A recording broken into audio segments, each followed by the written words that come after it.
En fait, au moment donné, quand tu vis des moments difficiles, où tu es seul à porter un projet, la force que ça donne, j'avais l'impression de manger du lion. Et je vivais ma pire période financière.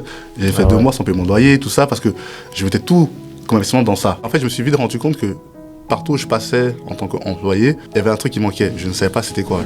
L'ORECA est un métier difficile, faut pas se mentir, tu vois. Ouais. C'est un métier glamour, on le sait tous, tu vois, quand tu es reçu, etc. Mais il y a un service de fois qui laisse à désirer. On a une solution, Soniteur, qui permet d'améliorer l'expérience client, de réduire les coûts au personnel pour le manager et d'optimiser toute chaîne en restauration.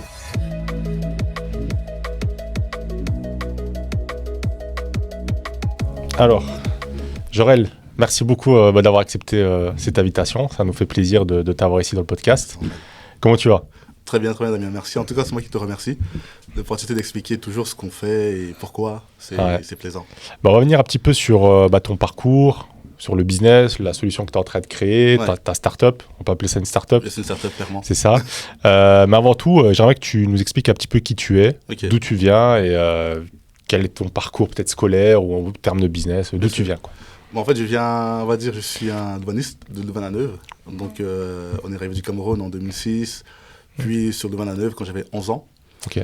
Et de là, donc, je fais mes primaires, mes classes tranquillement jusqu'au moment où on déménage à Charleroi. Et un cursus technique en comptabilité, de gestion. Okay. Et donc, je suis comptable de métier aujourd'hui. Mais en fait, ma start-up, mon petit bébé qui est Soniteur aujourd'hui n'a rien à voir sur la restauration. Ok. Et est-ce que tu as évolué dans la restauration ou vraiment pas du tout de base ? En fait, j'ai été serveur pendant toute mon année scolaire, mon secondaire et haute école. Haute école, ouais.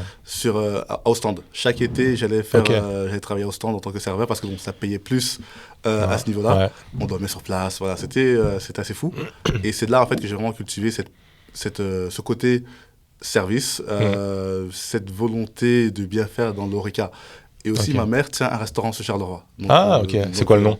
Yellow Saveur. Ok. Donc c'est un peu par là que tout a... Voilà, il y a eu des concordances à ce niveau. Ouais. Et je me suis dit, non, il y a un moyen de faire mieux dans ce secteur-là en termes de service, simplement. Ok. Et toi, tes parents, donc ta maman est entrepreneur, on peut dire ça comme ça. Exactement, du coup. Oui. Donc, tu as eu un avant-goût, entre guillemets, de l'entrepreneuriat, de l'administratif, des taxes et tout ça, quoi. En fait, oui et non, parce que, bon, on va dire qu'elle est entrepreneur. C'est vrai qu'en fait, peu importe le format, ça reste l'entrepreneuriat. J'ai eu tous ces problèmes, donc je l'ai vécu avec elle. Et voilà. Et mon père, lui, rien à voir. Mon père, c'est vraiment un bureaucrate. Le gars, vraiment, au bureau, lui, l'entrepreneuriat, c'est vraiment pas pour lui. Ouais. Il essaye tant bien que mal parce que, bon, ma mère, par la force des choses, l'attire dedans. Mais oui, c'est un milieu où on s'épanouit très fort, où ma mère s'épanouit vraiment très clairement. Ça se voit depuis qu'elle a changé. Parce qu'en fait, elle a arrêté son boulot parce qu'elle a eu une maladie où elle n'était plus capable vraiment de faire ce qu'elle faisait. Elle était, je pense, aide-soignante à l'époque, ou aide familiale, je pense. Et puis, qu'elle a eu cette maladie qui l'empêchait de travailler, elle a lancé son restaurant. Et de là, on a vu le contraste entre le bonheur, les choses, et puis malgré le fait qu'il y ait des taxes, il y a des choses qu'elle ne maîtrisait pas. Ouais, elle est dans son élément. Dans son élément. Ouais, ça, c'est top. Et toi, tu as très vite vu les problématiques qui étaient liées à l'ORECA, à la restauration, etc. Juste par rapport à ma mère, si tu veux. Okay. Donc, je sais pas, en fait, parce que pour moi, vu que je travaillais au stand en tant qu'étudiant, je me disais, mais c'était trop avancé, c'était trop carré, trop pro par rapport à ce que ma mère lançait. Mais en fait, au final, les problèmes qu'elle avait étaient les mêmes problèmes qu'eux, ils avaient, mais à une échelle différente. Et donc, je me suis dit, en fait, à ce niveau, il y a quelque chose à faire, mais clairement. Et après, on en reviendra dessus plus tard, mais on teste d'abord la première solution dans le restaurant de ma mère, avant de commencer à aller ailleurs. Ouais, ok. Et c'est à quel âge où tu commences à vraiment t'intéresser, enfin je veux dire, avant de réfléchir problème-solution, etc., est-ce que tu avais déjà des objectifs d'entrepreneuriat, tu sais, quand on est plus jeune, on dit, on va avoir une grosse voiture, on va faire du trading, ou j'en sais rien, tu vois, est-ce que tu avais déjà cette mentalité un peu business en ligne, enfin business non, en fait j'étais moyen à l'école, très fort au foot, vraiment, non mais franchement, toute ma génération, que ce soit sur Louvain-la-Neuve, Wavre, Charleroi, pour eux, j'aurais allé percer. Enfin, c'était vraiment ça, mais oui, clairement. Mais en fait, Voilà, et mon père était beaucoup plus études. Il dit, voilà, le foot c'est bien, mais si tu te blesses demain, ça va pas. Ouais, c'est fini. Voilà, ça c'est fini. Et donc j'ai suivi, on va dire, cette partie-là. Mais en fait, je me suis vite rendu compte que partout où je passais en tant qu'employé, il y avait un truc qui manquait. Je ne savais pas c'était quoi. Je ne peux pas te dire que je voulais être entrepreneur. Ça c'est te mentir. Et, mais il y avait un truc qui manquait. Je faisais toujours des trucs sur le côté. Que ce soit, en fait, lors du Covid, essayer de faire des publicités locales pour on va dire quoi, les magasins locaux, les restaurants, tout ça. J'ai essayé tant bien que mal de faire des choses sur le côté, mais en fait, c'était pas ce que je voulais faire, mais j'avais juste besoin de bouger, tu vois. Donc, honnêtement, être entrepreneur, peut-être que c'était quelque part enfui, je ne sais pas que c'était ça, mais te dire que depuis tout petit, je rêvais, on a tous des rêves, mais pas dans ce sens-là. Ouais, en gros, tu avais besoin d'être en mouvement, d'être dans l'action, exactement. Et c'est du coup, entre guillemets, de manière collatérale, l'entrepreneuriat te permet de faire ça, quoi.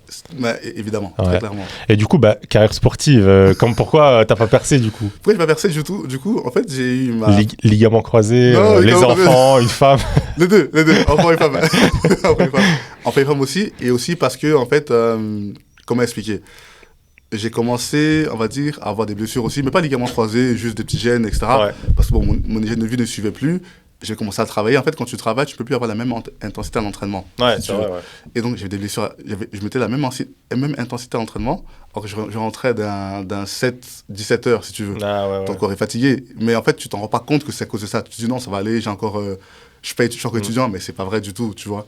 Et en fait, tes chances passent et, in fine, tu te retrouves en P2, en P1. Tu comprends que le train, voilà quoi, tu vois. Et le plus haut que t'es monté, c'était en quoi? En D3, voilà. En D3 Ah ouais, pas mal. Non, si. À quel âge? J'avais 23 ans. Ah, 23 ans. Ouais, c'est quand même. Non, c'était pas mal, tu vois. Ouais, j'étais fier. Ouais. Et puis, entre-temps, j'ai essayé encore à Wavre, le RG Wavre, quand il était encore aussi en D3. Mais ça n'allait plus. Franchement, en fait, j'avais plus le rythme, parce qu'en fait, ta tête n'est plus dans les mêmes... on va dire quoi? T'es plus focus, quoi. T'es plus focus, ouais, tout simplement. Ok. Donc, c'est un peu ça. Ok, et du coup, c'est en quelle année que tu commences à te dire, ok, tu vois les problématiques un peu qui reviennent au stand ou chez ta maman. Exact. À quel moment tu te dis, ok, il y a peut-être moyen de creuser, d'essayer de voir un peu ce qu'il y a comme solution ou... Parce que je suppose que tu ne dis pas d'un coup, je vais lancer... Non, pas du tout. En fait, tu vois, ça prend des années. Et là, je commence à travailler à... Donc, je trouve mon premier boulot à Waterloo, une entreprise de pétrochimie. Je suis encore en 3e bachelier. Et là, j'ai 24 ans. Oui, j'ai 24 ans à ce moment. Et je n'ai pas encore terminé mon TFE, si tu veux. Et je commence à travailler, tu vois. Et là, l'idée me vient, je dois acheter ma maison, si tu veux. Pendant que je travaille, en fait, les études, je les mets vraiment de côté. Hein. Enfin, imagine mon TFE, tu vois, c'est bon. Donc, je travaille là-bas, une très bonne entreprise.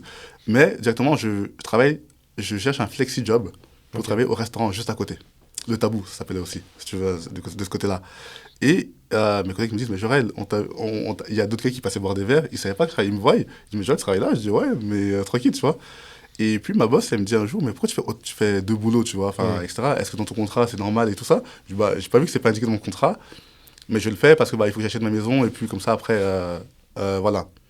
Et là, encore la même problématique dans le restaurant. Je me dis, mais en fait, c'est partout. C'est grave. Et si tu veux, encore, on revient à ce que je disais, j'aurais pu trouver un autre flexi-job, je sais pas, un truc en ligne ou je sais pas. Mais en fait, j'avais besoin de peut-être bouger. Et j'ai trouvé un autre travail, si tu veux. Et je me sentais pas fatigué, si tu veux. Mais ok, je voyais moins ma copine de l'époque, mais ça me plaisait. On arrive maintenant au fait qu'il y a Kevin, on va dire un ami d'enfance, qui lui, c'est un gars qui aime aller dans le restaurant, manger, etc. Il va dans un restaurant sur Bruxelles, je ne sais plus lequel. Et il me dit, ouais, peut-être j'en ai marre que tout le temps... j'appelle le serveur, la serveuse, elle vient pas. Et parfois, le gars de la cuisine, tellement qu'il appuie sur la coche qu'elle n'entend pas, il sort, il la porte, il écrit son nom. Je crois qu'il y a un truc à faire. Et je lui dis, ça revient à ce que je t'avais une fois parlé. Tu vois, on a ce côté service qui n'est pas toujours adéquat parce que l'ORECA est un métier difficile. Faut pas se mentir, tu vois. C'est un métier glamour, on le sait tous, tu vois, quand tu es reçu, etc., dépendamment des standings, bien sûr. Mais il y a un service de voix qui a à désirer, à part les 5 étoiles. Faut bien qu'on s'entende à ce niveau-là. Et puis après, il me ramène une solution, si tu veux, qu'il a tricoté, etc. Il me dit, ouais, en fait, appuie juste, le cuisinier appuie juste et ça met jaune vert ou rouge. Et si la serveuse ou le serveur regarde, c'est que le plat est prêt ou pas. Ok. Je dis, c'est pas mal. Mais je lui ai dit, de mon expérience, c'est trop light, tu vois. Et à ce moment-là, on se dit, alors, il faut l'améliorer. Il faut aller sur l'aspect serveur, client, cuisine. Parce que je lui dis, aujourd'hui, la livraison est digitalisée.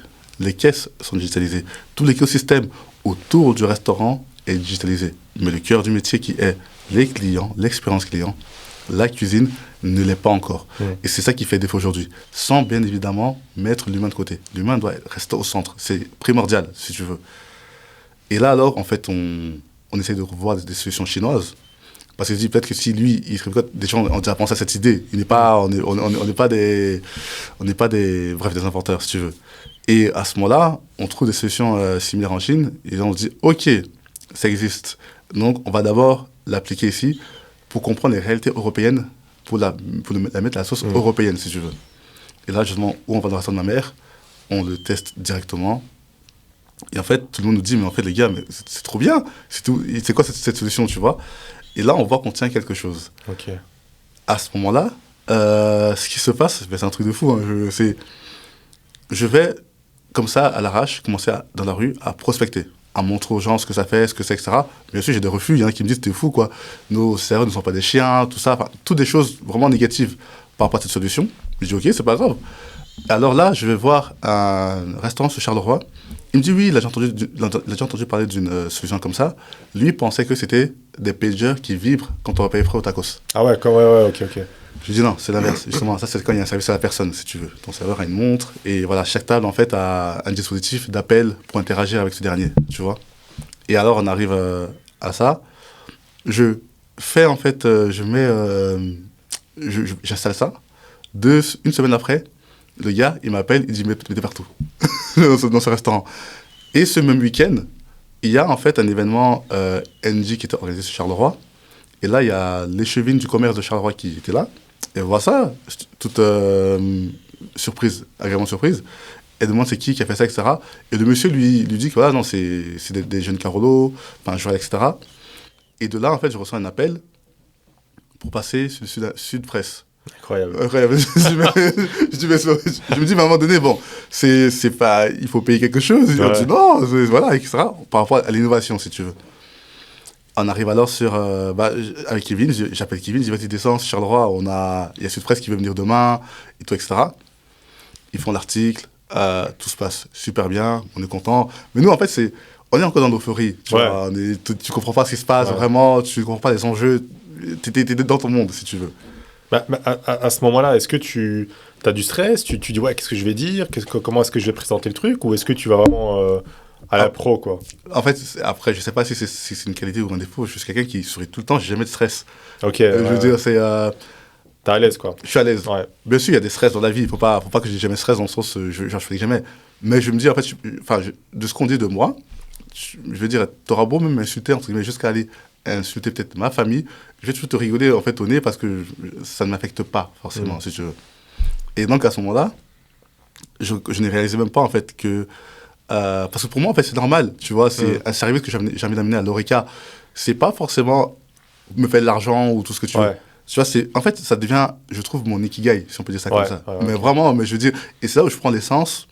Non, je ne prends pas conscience, mais je prends l'essence de ce que peut être un entrepreneur, si tu veux. Parce qu'en fait, je me rends compte que je vais juste à l'audace, toquer à des portes, je ne sais pas qui est derrière, qui n'est pas derrière, tu vois. Et après, le lendemain, j'arrive au travail. En général, j'arrive au travail à 7h du matin, parce que j'aime commencer tôt pour terminer tôt, parce que je vais travailler en fait, au restaurant, si tu veux. Vu que je travaille encore au restaurant sur le côté. Incroyable. J'arrive là, j'arrive à 8h45, 9h30, j'ai un message sur mon Facebook, sur Messenger.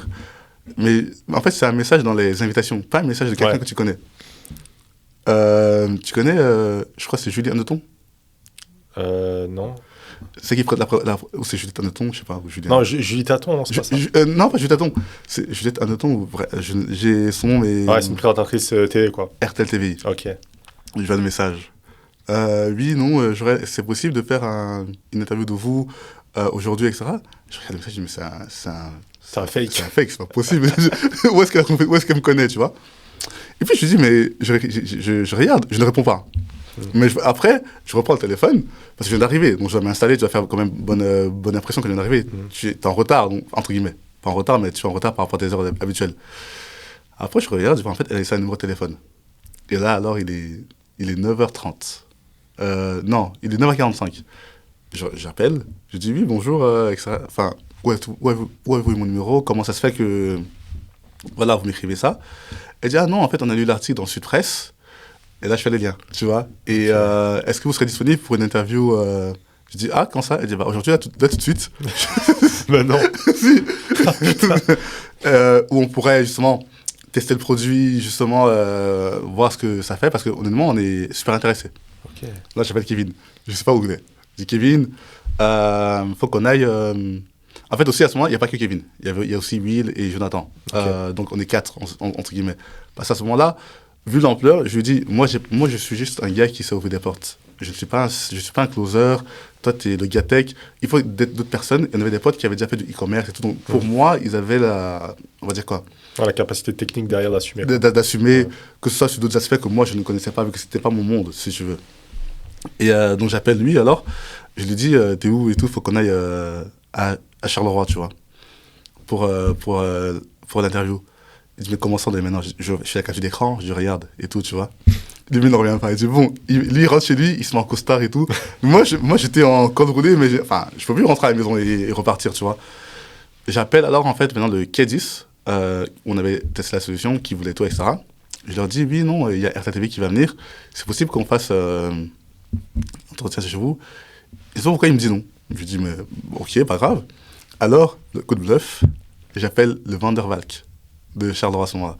Je lui dis, voilà, écoutez, le RTTV viendra faire un documentaire sur notre solution, et en même temps, il souhaite parler aussi de vous, parce qu'on leur a dit on avait mis ça chez vous.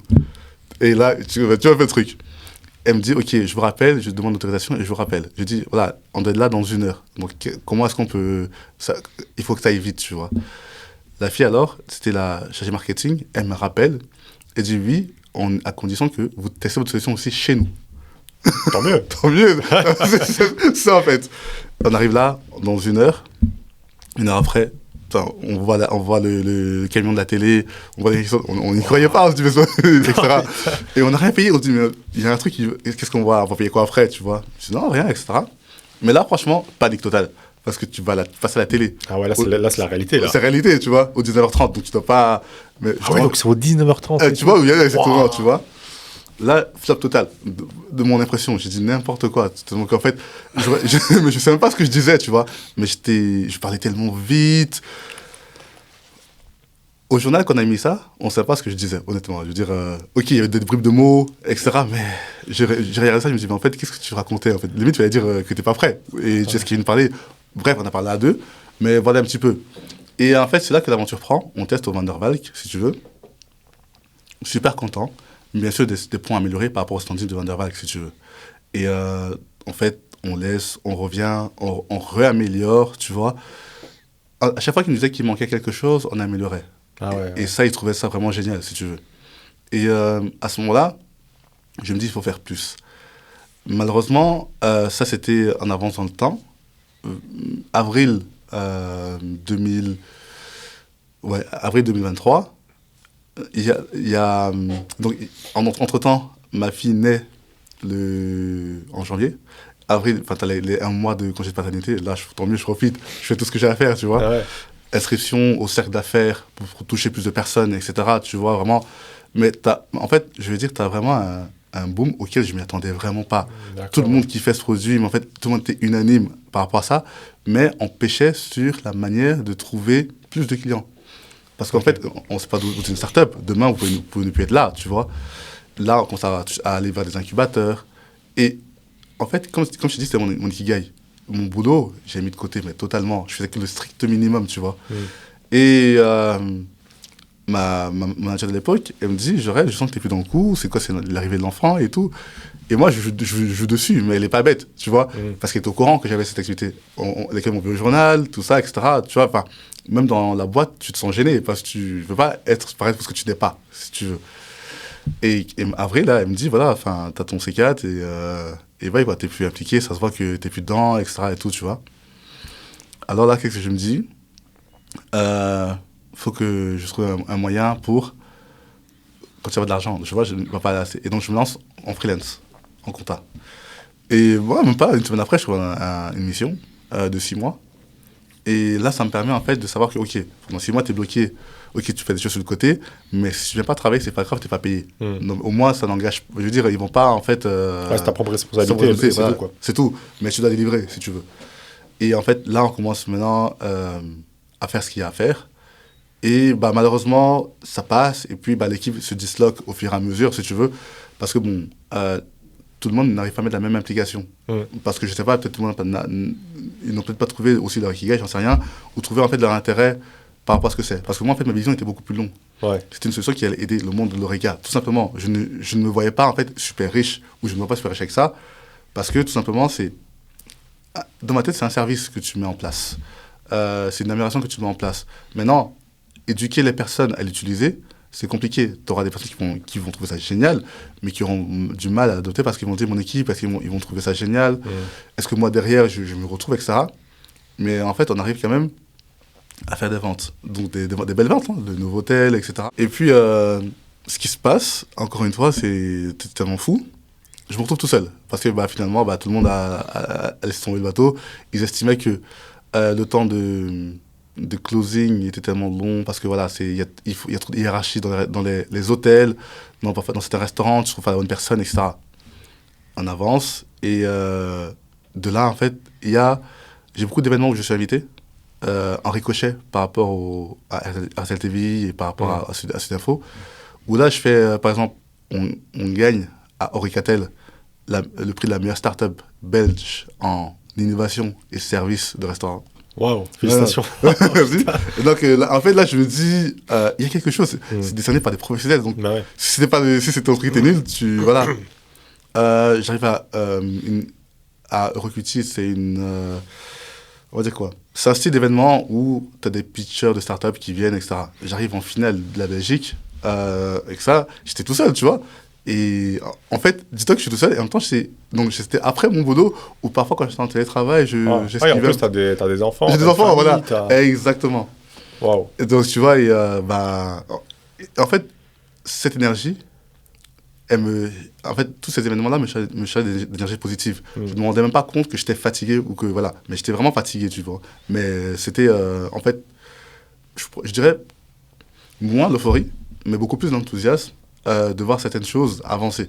Pas comme tu veux, pas forcément en termes de clients, mais en termes de quelque chose qui est grandi, tu vois. Ouais, parce que du coup, toi, ta vision, elle est au-delà du financier. Exactement. Et c'est ça qui, toi, t'avance vers cette vision, quoi. Exactement. Je n'avance pas du tout vers la vision financière, parce que je sais qu'en fait, le requin est un monde hyper difficile.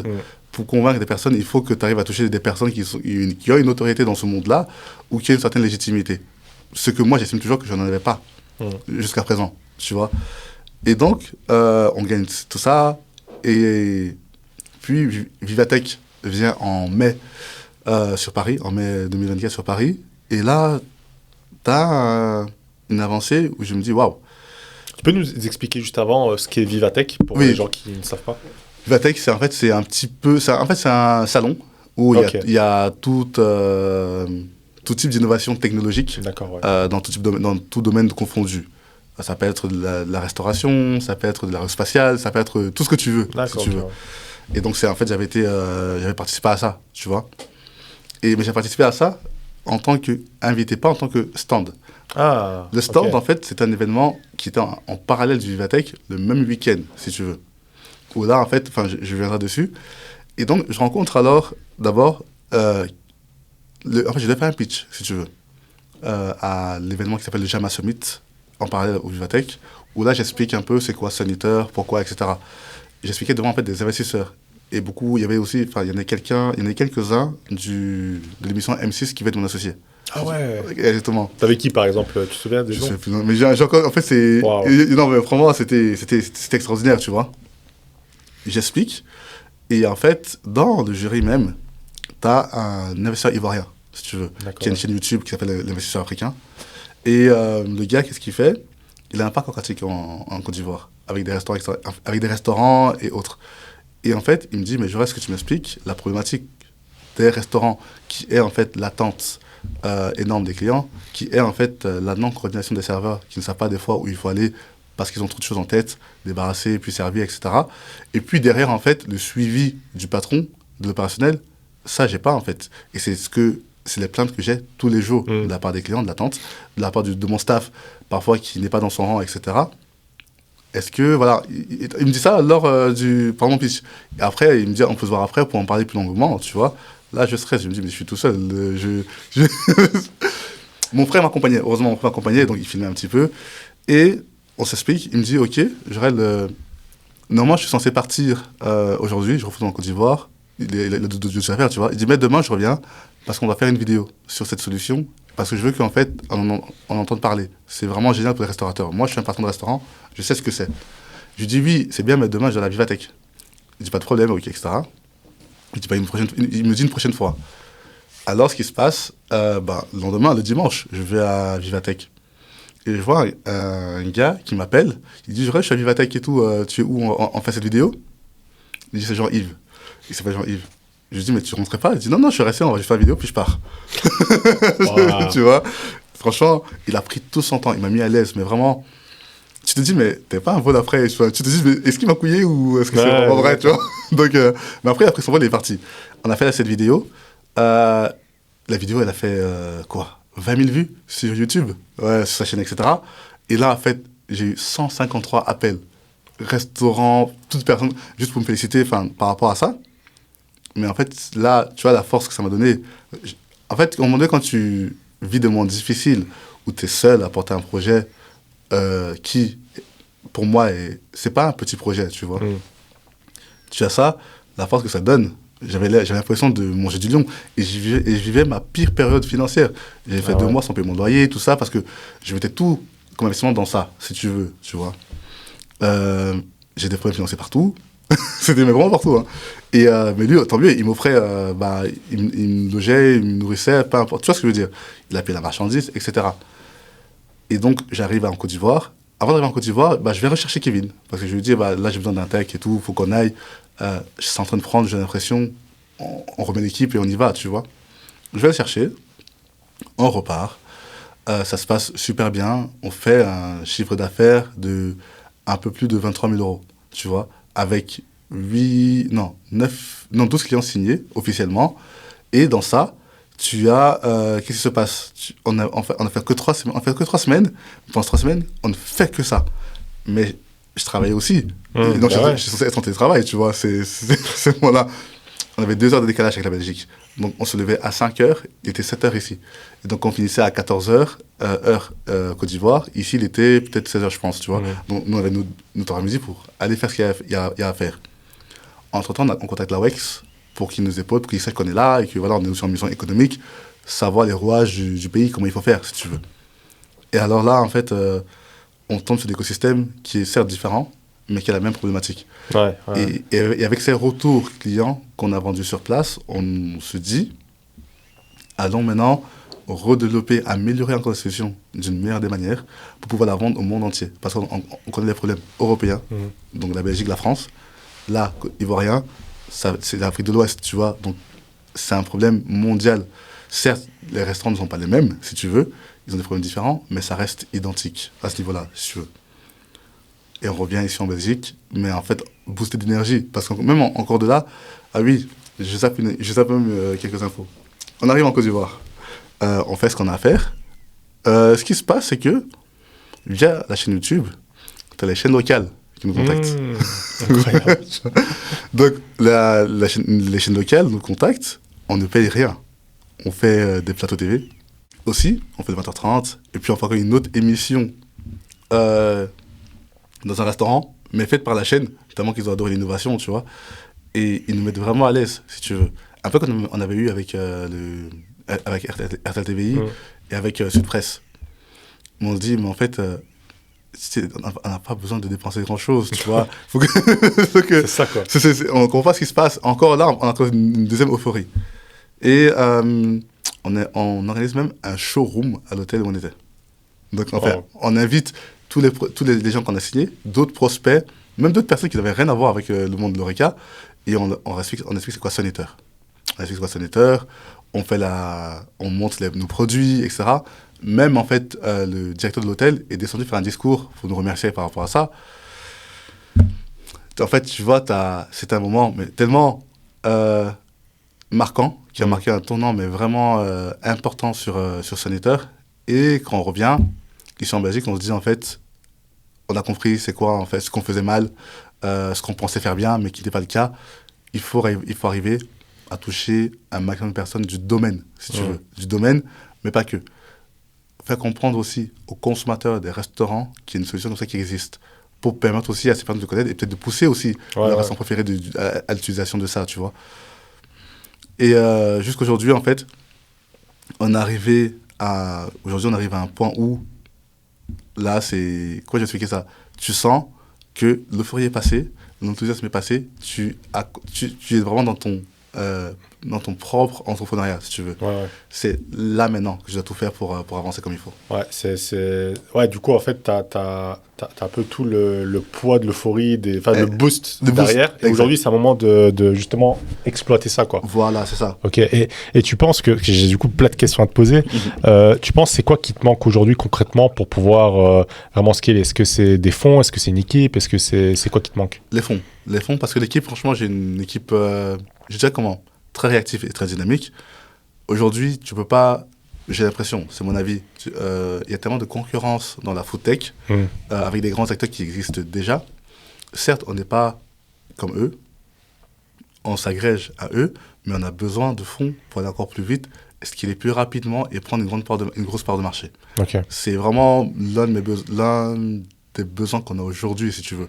Parce qu'en termes de complémentarité d'équipe, on est bon. Ok. Et du coup, pour revenir vraiment au poids technique de ta solution, est-ce que tu peux m'expliquer concrètement quelles problématiques sont confrontés du coup les restaurants et comment est-ce que toi concrètement tu arrives à solutionner ça? En fait, la problématique au jeu des restaurants, elle est où? Elle est sur en fait la réception du client de A à Z. Tu vas arriver dans un restaurant, on va te recevoir ou pas, dépendamment. Parfois, le serveur, il court de gauche à droite, il va te dire, il arrive, t'as encore à la porte, si tu veux. C'est vrai. Après, il vient vers toi, tu vas t'installer, et parfois, il y a une file aussi qui attend pour être installée. Tu vas être installé, tu vas regarder ton menu, si jamais il amène la carte, à ce moment-là, tu vois. Ouais. donc, il amène la carte, tu vas à ton menu, et ce qui se passe, c'est qu'en général, il viendra toutes les 2 minutes te demander, vous avez déjà choisi, oui ou non? Parce que soit il est en rush, soit il faut que tu commandes vite pour que la cuisine suive. Quand tu vas le faire, et que tu vas lever la main, potentiellement pour l'appeler, si c'est le même, il y a un qui va dire, j'arrive, mais il va dire à son collègue que ta table, en fait, t'attends. Parce que dans les restaurants, chaque serveur a un rang ou bien a un côté, si tu veux. Okay. À des tables qui se soient signées.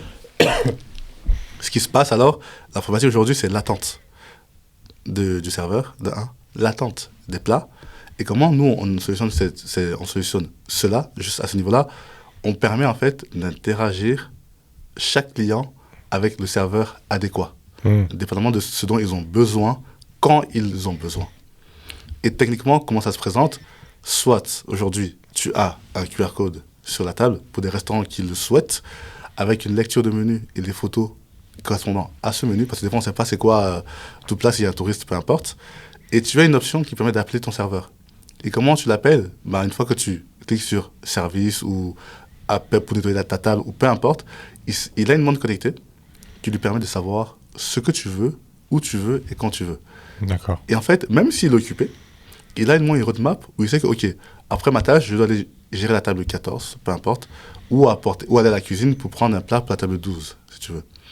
Et tu veux en fait juste permettre au client de savoir qu'il peut être écouté, pas juste lever la main et attendre dans le vide. Il est déjà un peu plus apaisé, il se permet d'attendre, tu vois. Et c'est ça en fait qui, aujourd'hui, est un problème dans beaucoup de restaurants. De deux, le serveur, lui, qu'est-ce qu'il a comme problème? Le stress, la difficulté de toujours savoir où aller, comment. Il peut être un étudiant, un flexi, donc il n'a pas cette formation, si tu veux. Notre solution permet simplement de pouvoir changer de shift sans perdre le fil de ton activité, de te responsabiliser en tant que serveur, de te permettre d'être beaucoup plus agréable, d'être focus sur ton client, au service, et pas en fait sur gauche à droite, ce que je dois faire, ce que je dois pas faire, être engueulé par X ou Y personne. Et donc, ça calme les mœurs et on est beaucoup plus efficace. Avec notre solution, par exemple, un client qu'on a qui est... comment ça s'appelle encore? Il est à Mons. C'est le Chandéol. Lui, il a réduit en fait, un serveur fait en général 12 000 pas. Avec cela, il arrive à faire 9 000. Mais tout en étant encore beaucoup plus productif. Si tu veux. Ouais. Tu vois? Ça, c'est juste côté serveur. Côté client, il consomme 1,5 fois plus, voire 3 fois plus en moyenne. Parce que ça lui permet, s'il n'a plus besoin de lever la main et d'attendre, tu peux consommer une boisson en plus, tu peux consommer un dessert en plus. Tu te rends compte que pour payer quand tu donnes une addition, des fois, tu attends 20 minutes pour une addition. C'est pas normal. Donc, tu dois payer et partir pour libérer la table à quelqu'un d'autre. Donc, tu vois, quand même, le turnover se fait beaucoup plus facilement, si tu veux. Donc, tu as tout ça, en fait, qui est mis en place. Niveau manager, lui, en fait, il a un aperçu sur tout ce qui est opérationnel. Il gère mieux ses coûts, il optimise ses coûts, pas besoin d'engager plus de personnel pour travailler, pas besoin de mettre plus de tables. En fait, tout se fait dans un, on va dire quoi, dans un cercle vertueux, si tu veux. Maintenant, il y a le gros problème, qui est le cœur du métier, qui est la cuisine. On a des solutions qui sont, bah, tu vois, quand tu commandes, peu importe, ça sort en ticket à la cuisine, tu vois, mais parfois ça sort en désordre. Tu as sur le même ticket, table 4, entrée, plat, dessert, eau, tout ce que tu veux, si tu veux. Et là, en fait, ce qui se passe, c'est quoi? C'est que tu vas mettre le dessert au gars qui a son dessert, il va faire le dessert, puis l'autre à l'entrée, etc. Et tu dois attendre. Tu vois, c'est rare sont les cuisines qui rythment en fait les sorties de plats. Et donc, tu vas crier, ah oui, Jean, dis-moi, t'es déjà prêt avec ça pour que j'envoie. Tu vois, en fait, ça perturbe tout le monde. Et parfois, tu mets il y a un plat qui est prêt, ou une entrée, tu le mets sur le pass, mais comme tu appuies sur la cloche et que peut-être ton serveur est occupé ou doit s'occuper, ça refroidit. Et parce qu'en fait, ils n'ont pas eu l'information. Soit ils n'ont pas entendu, soit ils ont entendu, mais ils sont dans tous les coups, mais sauf à la cuisine. Ouais. Tu remets le plat froid, le client n'est pas content, il dénote ton restaurant. Simple. Alors, avec notre solution, qui est en fait de mettre en place techniquement des stations, des tablettes à chaque station de cuisine, entrée, plat, dessert, permettant à chaque client, quand il passe une commande qui va en cuisine, en fait, ça ne vient pas tout en une fois, pour pas, on va dire quoi, perturber les cuisiniers. Ça vient en fait par 6, par écran, pour permettre de voir ce qu'il a à faire, mais par station. Donc la station entrée n'aura que 6 tables avec leur entrée à faire. Une fois que les 6 sont faits, bah, ça viendra au fur et à mesure, tu vois. Okay, ouais. Tu vois ce que je veux dire? Maintenant, une fois que c'est bon, une fois que c'est prêt, tu appuies pour dire que c'est prêt, ça va sur la montre du serveur qui a signé à la table de cette personne. Il va dire, ok, bah, la cloche, s'il n'entendait pas, là, il va l'entendre. Tu vois, il va savoir, ok, bah, la table 15, son dessert est prêt. Enfin, son entrée, pardon, est prête. Et même s'il est occupé, il sait qu'il doit vite se dépêcher pour y aller. Tu sais, il ne va pas dire, ouais, va prendre, etc. Et ça lui permet même aussi, s'il a plusieurs tables qui sont signées, qui sont prêtes, soit de directement demander de l'aide à tes collègues pour planter et amener des plats. Pas arriver, voir que tu as 15 plats, tu ne peux pas le faire, tu vois. Ou bien, parfois, ce qui se passe aussi en général, c'est que parfois, aujourd'hui, on appuie sur une cloche, tout le monde va au pass, il n'y a qu'une frite. Tu vois. Donc, techniquement, c'est comme ça qu'on résout cette solution. Donc, pour être, on va dire, beaucoup plus synthétique, on a une solution Soniteur qui permet d'améliorer l'expérience client, de réduire les coûts au personnel pour le manager et d'optimiser toute chaîne en restauration. Donc, digitaliser vraiment la partie visible de l'iceberg, ce qui n'était pas fait avant. Ok. Et en fait, ouais, vous créez un vrai écosystème en fait vertueux autour de ça, quoi. Exactement. Et votre solution, elle est valable aussi pour les hôtels. Exactement. Pour les chambres d'hôtel. En room service, aujourd'hui, il y a beaucoup de personnes, en fait. Certes, il y a certains systèmes qui sont déjà intégrés dans des hôtels, mais aujourd'hui, parfois, quand tu appelles un room service, dépendamment de la langue que tu parles, parfois, tu n'as pas la carte. Tu vois, tu dis un truc et tout, il va dire, ouais, non, j'ai pas, etc. Et puis, des fois, tu dois monter, le serveur doit monter avec le plat, soit le gars, il paye par carte, ou bien on déduit sur sa carte de crédit directement au check-out, tu vois. Mais en fait, pourquoi faire tout ce chemin qui, en fait, entraîne des chaînes d'erreurs, on va dire une perte de temps. On a cette solution qui est soit un QR code visible dans une chambre d'hôtel, permettant de satisfaire tout type de besoin. Housekeeping, room service. Tu vas même nettoyer, en fait, on va dire même repasser. Tu tu choisis ton option, tu envoies, ça va directement au service et à la personne qui est en charge de ton couloir à ce moment-là. Donc c'est vraiment ça, aujourd'hui, notre valeur ajoutée en termes de service, c'est tellement personnalisé et ça va droit au but. Ouais. Plus besoin d'intermédiation permettant en fait on va dire quoi, de casser la chaîne ou même en fait de ne pas responsabiliser les personnes. En fait là on responsabilise chaque poste tout en gardant l'humain au centre. Ouais. Et est-ce que vous avez des objections face à ça? Ah oui, clairement. T'as l'objection justement, comme je disais, parfois quand il y a des restaurateurs qui disent que oui, non, je veux pas que mon serveur me une montre parce que c'est pas un chien. Tu vois, il y en a qui vont abuser, qui vont demander pas tout le temps, côté humain, etc. Je lui dis, ok, objection, fine, tu as raison. Mais aujourd'hui, moi qui ai travaillé dans un restaurant, si je n'arrive pas à voir ton serveur, je ne commande pas, je perds de l'argent. Comment on fait pour créer cette proximité? On a des téléphones aujourd'hui. Avant de nos téléphones, on faisait comment pour parler à nos cousins ou nos amis? On allait chez eux comme ça, à l'aveuglette, on ne sait pas si c'est là. Tu vois? Aujourd'hui, c'est la même chose. Tu as un moyen de rapprochement. Et quand tu vas solliciter ton serveur, il viendra vers toi, converser comme vous voulez. Le contact est créé. Mais sans le voir, tu ne crées pas ce contact. Maintenant, tu vas me dire, il y a d'autres objections qui me disent, quand on va au restaurant, c'est qu'on a tout notre temps. C'est vrai, c'est tout notre temps. Mais l'expérience, elle est comment?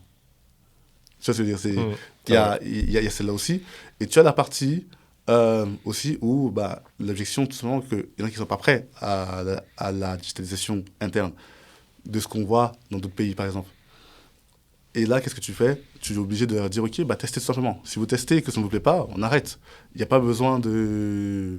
Des fois, il n'y a pas besoin. Hein. Si vous marchez très bien comme ça, tant mieux. Mais on sait très bien qu'en coup de rush, quand il y a des flexis, quand il y a une pénurie dans ce métier, quand il y a de moins en moins de serveurs qu'on trouve, comment on fait? On se plaint beaucoup qu'il y a des restaurants qui se passent des serveurs, qui font juste des QR codes à la cuisine directement. Mais les cuisiniers, eux, se plaignent parce qu'ils reçoivent tout en une fois, ils sont perdus.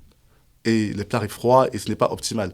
Nous, on vous permet de responsabiliser votre serveur, d'avoir ce lien-là entre les deux. Ça reste le cœur du métier, un serveur. Ouais. La communication, la vente, le service, on ne peut pas s'en passer. Donc voilà un petit peu les réponses aux objections qu'on a. Et sur le terrain, ça se passe super bien. Parce qu'à chaque fois qu'on est installé, je ne te dis pas combien de personnes parfois m'ont harcelé pour une installation. Et quand j'installe, quand il y a un petit bug, on m'appelle, ouais, non, il faut que tu fasses ça maintenant, etc. Parce que ça prouve que la solution fonctionne, que ça aide vraiment, si tu veux. Encore une fois, ça prendra le temps que ça prendra, certes, c'est vrai, mais mon but n'est pas vraiment on va dire quoi? C'est pas un but financier, c'est un but vraiment de service. Parce qu'on le voit partout, quand un client est content, ton restaurant est content. Et justement, est-ce qu'il y a des risques au niveau technologique, tu vois? Bugs, problèmes réseau je me fais l'avocat du diable extrait. Non, mais t'as raison. En fait, je t'explique. C'est pour ça qu'il y a deux solutions. S'il y a un bug réseau, il y a dépendamment de restaurants, il y en a qui n'ont pas de connexion Wi-Fi ou qui sont mal desservis à ce niveau. La première solution, qui était les boutons avec la montre connectée, n'a pas besoin d'Internet ni de Wi-Fi. C'est des connexions radio, des fréquences radio, pardon, donc tranquillement. Maintenant, si tu as un bon réseau Wi-Fi, là, tu mets des QR codes et tu vas plus loin dans la data, tu vas plus loin dans le dashboard, si tu veux. Ce qui est aussi faisable avec les boutons sans Wi-Fi, mais ça demande une manipulation manuelle, si tu veux. D'accord, ouais. Ok. Incroyable. Et du coup, c'est quoi ta vision? Parce que vu qu'à chaque fois, vous améliorez avec les feedbacks, comment est-ce que toi, tu vois ta solution dans 5, 10, 20, 50 ans? En fait, je veux qu'on soit leader dans le domaine de la digitalisation du service, en milieu hospitalier, pardon. Oui, non, clairement. Parce qu'aujourd'hui, oui, tu as des grands...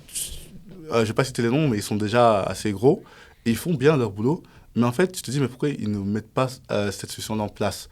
Parce qu'ils sont tellement gros qu'ils ne pensent plus à ça, si tu veux.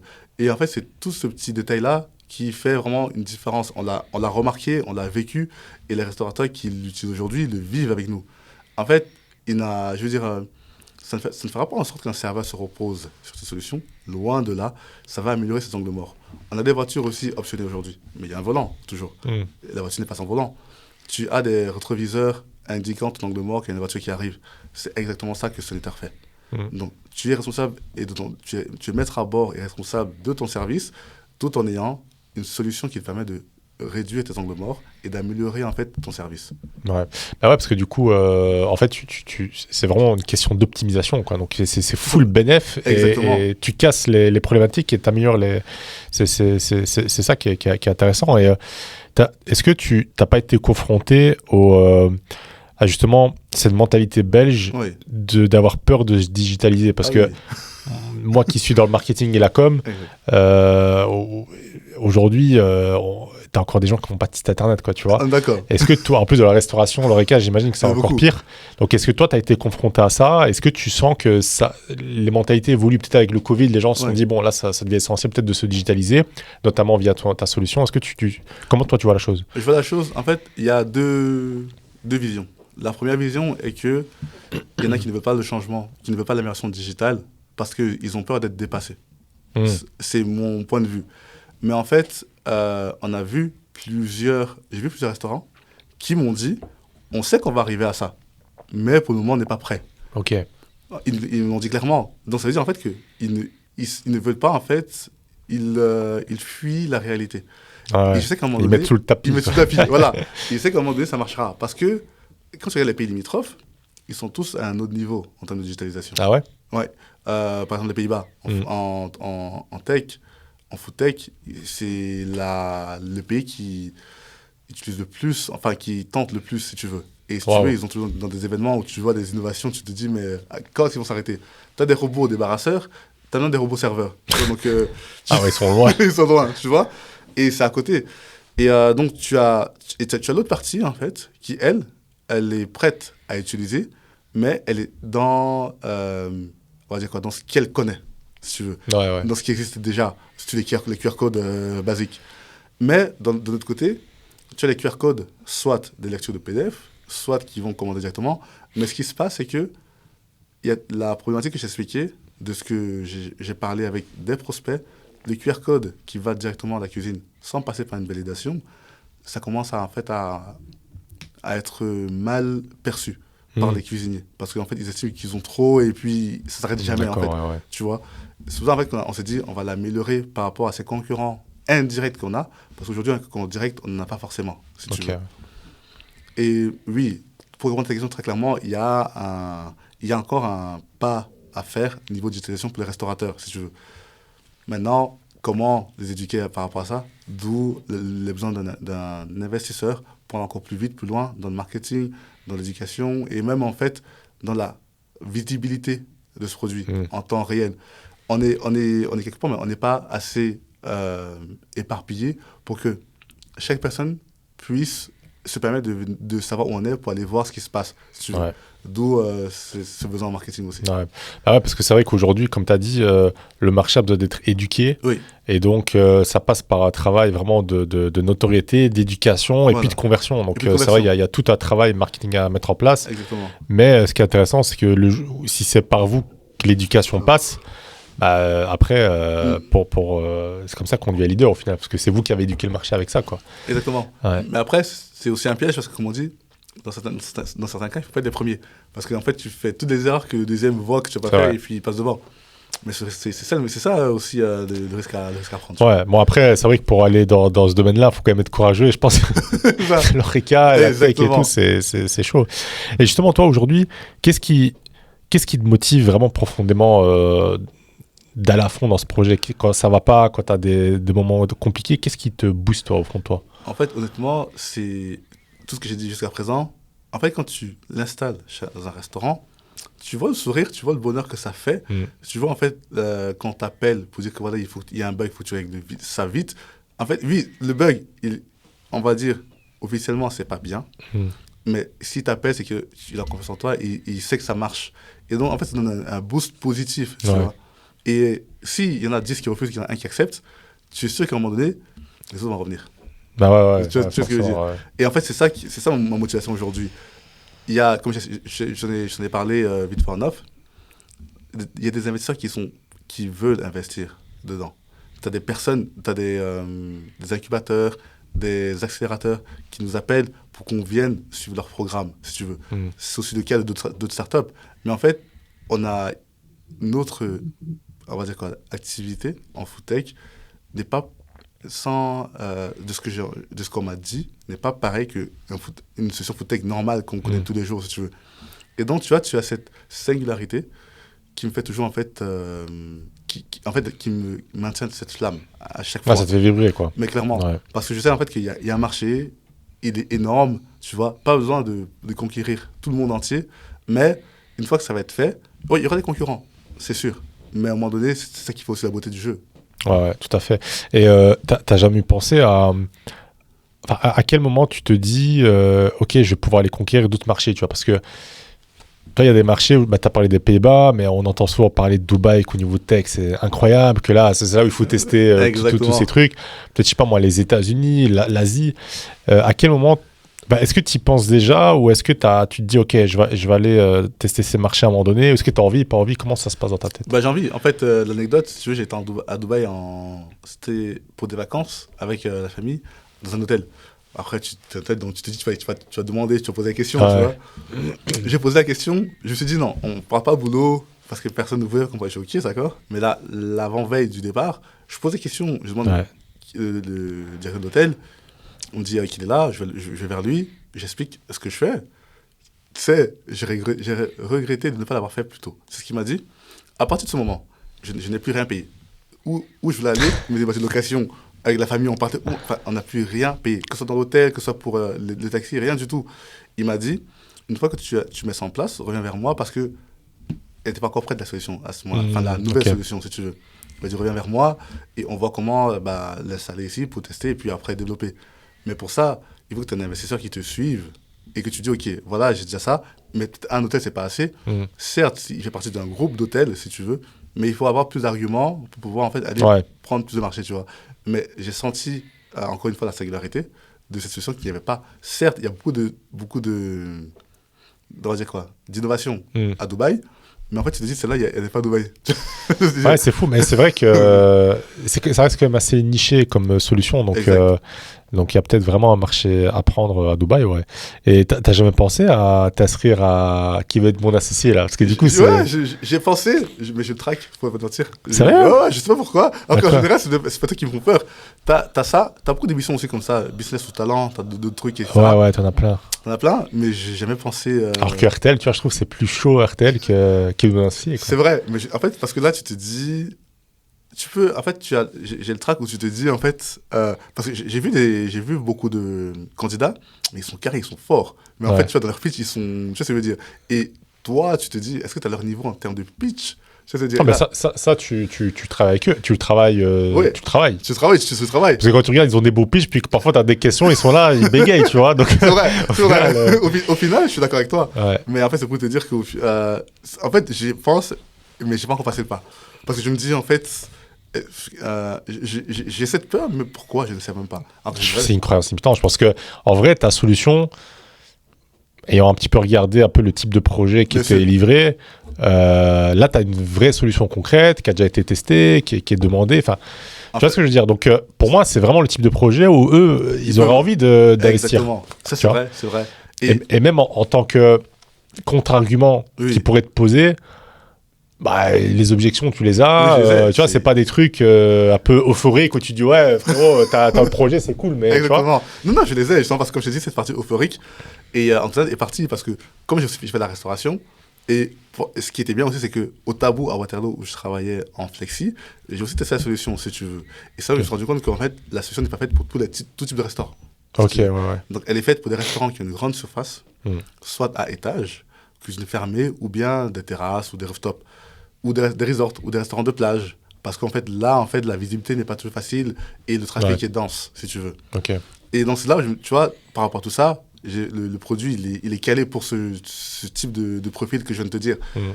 D'où aussi, en fait, le fait d'avoir du marketing pour pouvoir avoir plus de restaurants qui en parlent.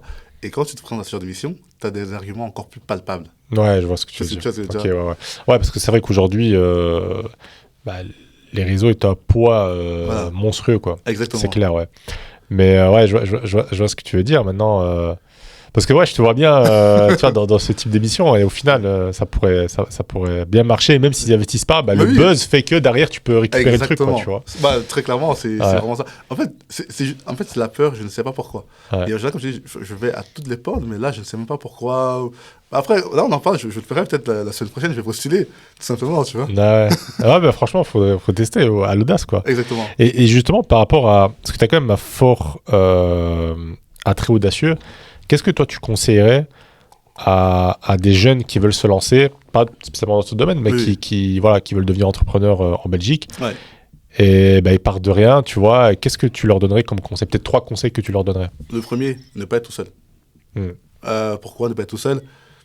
C'est peut-être pas, on va dire, mon cas totalement, mais quand je dis tout seul, c'est pas forcément tout seul, avoir un associé ou quoi. C'est aussi avoir des gens autour de toi qui te boostent. Des fois, tu auras des coups bas, enfin des coups de blues, tu auras aussi un coup bas d'une personne proche avec qui tu travailles. Et donc, si c'est ton truc et que tu le sens, laisse personne te dire quoi faire, comment le faire. Mais quelqu'un qui te motive, qui dit, ok, d'accord, tu as eu ça comme coup bas, quelle est la solution pour te relever, tu vois? Tu vas pleurer, ça va rien changer. Le monde va continuer, quelqu'un d'autre va prendre ton projet, il va avancer et tu vas regretter. Donc ça, le premier conseil, ne pas être tout seul. Deuxième chose, avoir la foi. Pourquoi je dis ça? J'ai rencontré des personnes que je m'étais dit que j'allais rencontrer. Mais je ne sais pas comment, le comment, je ne me posais pas de questions. J'avais une vision board où j'ai mis, ok, j'ai rencontré telle personne, passer sur sa chaîne YouTube et tout, c'est rien. J'ai mis ça. Incroyable. 2 fois, mais en plus, tu vois. Donc, je me dis, mais sans rien payer, tu vois, vraiment incroyable, tu vois. Je veux dire, RTL TV dans ma tête, mais c'était à l'époque, je me dis que j'allais passer sur RTL TV en tant que footballeur, tu vois, mais rien à voir, mais je passais sur RTL TV. Presque. Bref, tu vois. Mais tu vois, en fait, c'est des choses. Mais là, je n'avais pas mis ça sur mon vision board. Je m'étais dit, quand je jouais au foot, quand on me disait que j'étais bon, etc., je passais sur RTL TV, fais une interview. Et voilà, j'ai des faits.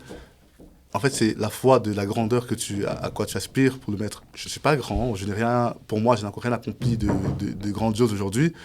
Mais en fait, j'ai cette conviction qu'elle va arriver. J'ai foi que ça va arriver. Peu importe en fait la manière, je ne laisserai pas tomber. Je t'ai dit tout à l'heure, c'est mon plan A. J'ai pas de plan B. Tant pis, je retournerai être employé quelque part si dans 10 ans ça marche pas. C'est pas grave, c'est la vie. Mais au moins, je n'aurai aucun regret d'avoir tout donné. Tu vois, vraiment, voilà, c'est ça quoi. Que ce soit ici, à Dubaï, en Afrique, aux États-Unis, je vais essayer tout ce que tu dis. Parce qu'en fait, parfois, tu ne penses pas à des choses, on te dit, mais essaye ça. T'essayes, t'as quoi à perdre au final? Tu ne penses pas à un euro pour essayer, tu vois. Ouais, là, tu as des nouveaux chemins qui se font. Exactement. C'est ça, l'entrepreneuriat, Et le troisième, c'est juste, en fait, garde ta persévérance. On dit souvent, et c'est une... Je ne suis pas encore arrivé là, mais je l'ai vécu sur d'autres choses, d'autant avec ma fiancée actuelle.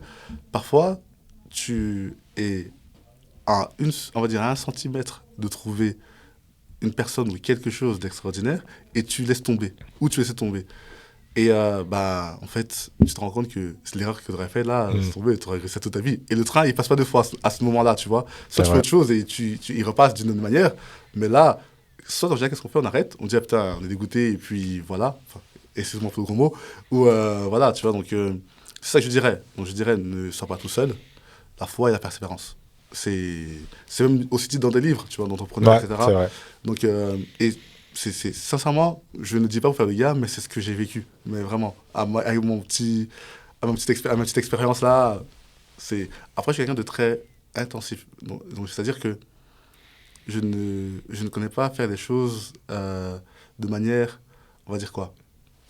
Tu fais les trucs à fond, quoi. Je fais les trucs à fond, mais de manière effrénée, tu vois. Je peux faire un truc à fond pendant 5 ans, mais vraiment à fond pendant 5 ans, tu vois. Je ne sais pas me reposer pendant 6 mois ou bien faire des choses doucement, etc. Ça apprendre aussi, des fois c'est bien, tu vois, quand tu vois des personnes qui le font, parce que c'est trop intensif à un moment donné, soit burn-out, soit voilà. D'où aussi le fait d'avoir des bonnes personnes autour de toi. Ouais, c'est vrai. Déjà, toi, t'as une famille déjà, donc voilà. Déjà, ça booste encore plus. Ça booste, ouais. Voilà. Parce que quand tu rentres à la maison, t'as des enfants et tout. T'es content, quoi. Ouais. Exactement. Incroyable. Eh bien, dis-moi, j'ai une question, j'ai oublié. T'es bien parti là, tu vas hypnotiser. Ouais, donc où est-ce qu'on peut te retrouver si on est intéressé par ta solution ou si on simplement, je sais pas, peut-être des gens qui veulent proposer leur aide, des investisseurs ou autres? Il y a mon numéro de téléphone. Il y a le site internet, donc soniterservice.com, qui sera disponible ce soir, voire demain soir. Tout s'affichera sur la vidéo. Tu as Instagram et TikTok. Et ou nos bureaux sur Bruxelles, à l'avenue Louise 500. Et LinkedIn aussi. LinkedIn aussi, ouais, LinkedIn aussi, j'ai pas pensé. LinkedIn aussi. Et Facebook. Et Facebook partout. Ouais, partout, voilà, ça. Partout. Donc voilà, c'est là où ceux qui veulent nous retrouver pourront le faire. Et tu fais des événements prochainement, salon d'investissement ou quelque chose comme ça? Je crois qu'il y en a un à Bruxelles ou à Mons, le salon de l'investissement. C'est à Mons. C'est pas fin d'année, ça? Je crois que c'est en février. C'est en février? Ouais. Je suis pas au courant, donc ça, je vais regarder. Ouais. Tout ce que je fais à présent, ça va être beaucoup plus du marketing. Ouais. Chercher des investisseurs. Mais tout ce qui est événements Horeca, j'en cherche aussi. Donc, s'il y en a, oui, là, je serai d'office.